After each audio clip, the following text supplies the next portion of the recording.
So a math no-no is having a radical in the denominator.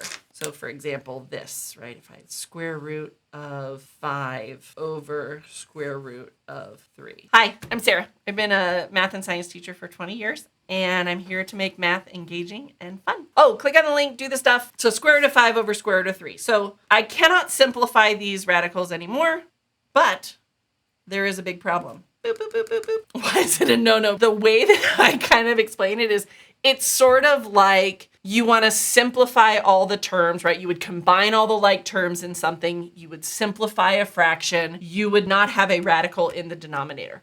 I'm sure there is a better mathematical reason.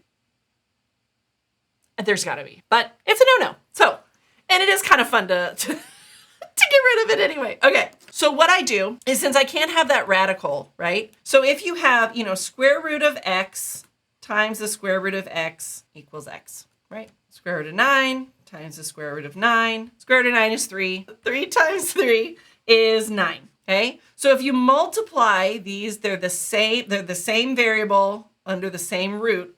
It just kind of like makes the root go away, right? Because square root of x is just x. Square root of 9, square root of 9, 9, okay?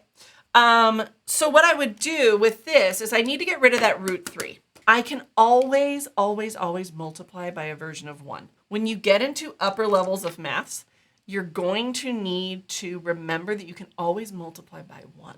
So I'm going to multiply by a version of 1 that helps me accomplish something. And in this case, that version of 1 is square root of 3 over square root of 3. Why am I doing that? I'm doing that right here to get rid of that radical underneath. So square root of 3 times square root of 3 is 3. So now what I've got is I've got the square root of 5 times the square root of 3 over 3, okay? Square root of 5 times square root of 3 is square root of 15, right? Because we can loop these under the same little radical sign. So then 5 times 3 becomes 15. So this is root 15 over 3. And that's mathed up.